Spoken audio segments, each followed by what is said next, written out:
I call Kamaru Usman a vet. Yeah, I know. I mean, for sure in the Gilbert Burns fight, that was veteran shit. Oh, when he just weathered that storm of that first round, and then by the end of the first round was winning. Yeah. You know, and then fucked him up in the second.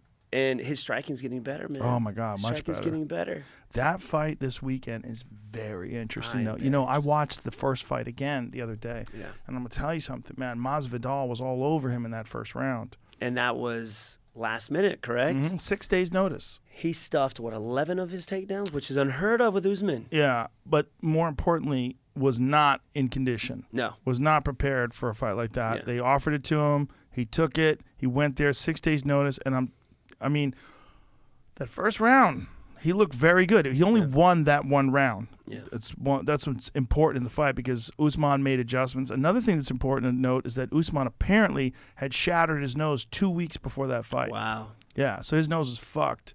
Because after the fight, they had him checked out. He had a broken nose, and he was like, my nose is already broken. Like, his nose was fucked up 2 weeks before the fight. Golly. Yeah. The thing about Usman, man, is that he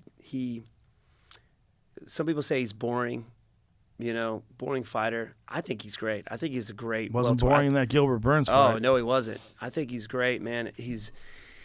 He presses the fight. He's got cardio for days. And a guy that has that kind of physique, I know. It shouldn't have that kind of cardio. And I think he's great. I think he's got charisma, man. His striking's getting better. He freaking knocked out Colby Covington, TKO'd and broke his jaw. And he beat Burns with a jab. Anybody who says he's boring is an idiot. You get poked in the eye. Just poke yourself in the eye. I mean, you got to be an idiot to think that guy's boring.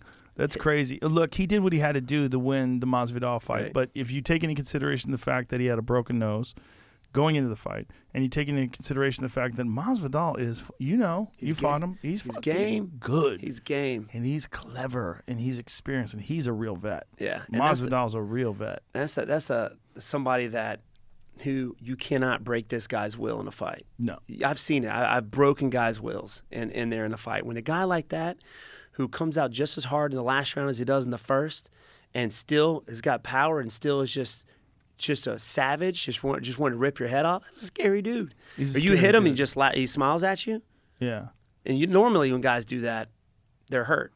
Right. But this guy, he's just a G, man. He's slick. And I like him because he is who he is. He is who he is. He's not faking nobody. He's not trying to be somebody he's not. I love when he dresses like Tony Montana.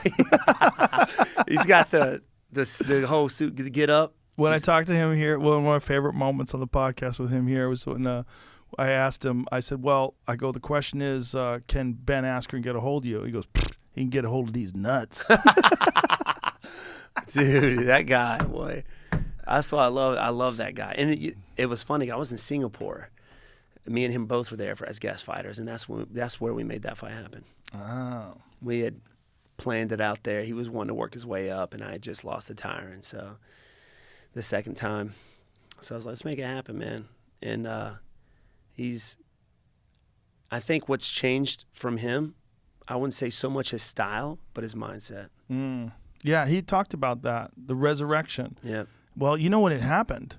He went on a reality show. Do you know the story? I think so. Yeah. And was it the preparation or was it? No. He talked about that on this podcast too. He went on this reality show and it was a fucking nightmare. And it was like in the jungle in this reality show. Like he had to go into villages, try to get food. It was fucked. It's crazy. It was a South American reality show. And apparently he was there for a long ass time. Wow. And he had no contact with the outside world. It was a disaster. Hated the show. But it gave him a lot of chance to think about his life, about where he was, and then what his future is going to be. And realize that maybe some things had been holding him back. Yeah. And one thing that had been holding him back was he was trying not to lose versus trying to win. And that he was a little bit worried about his condition because maybe he didn't train enough. Maybe he didn't prepare correctly. And then he just decided, look, I'm going to fucking go for it. Yeah. So here he is. I mean, Masvidal's got to be your age, right? Yep. He's probably 38. He's in the range. I think he's a little bit, might be 36, a little bit younger. 36, something like that. But one of the most popular guys in the UFC. Said he was going to do it. He's there. Yeah. Fighting for the title twice. But just think about what he did after that. Think about his fight, like The fight with Nate Diaz. Holy shit. How the knockout of Darren Till? Yeah. The Darren Till knockout was fucking crazy. And him getting knocked down early in that fight, he got knocked down, comes back First with round. that. Oh, my goodness. Yeah. And KO'd him in the most vicious fashion. And the way he did it, too, where he set it up, that switch where he stepped in and throws the left hook. Well, he grabbed his front hand. I don't know if you saw that. Mm-hmm. He grabbed his front hand, pulls it down, and hits him with a left. Yep. That's what. So awesome. smooth. Well, he's so clever. He's clever. That's like the knockout of Ben Askren. Like if people think, he just ran at him and threw a flying knee. No. He went to the side. Yeah. And then he came at him. Angle change, man, and he went after him. Also, so Askren has to follow him, which even more activates Askren's natural desire to grab you. Yeah. Right? He showed him planning for it. He went to the side where Askren shoots. Yeah. He went to the side. And then, boom! The whole lead up to that was awesome. Oh, my God. Him just...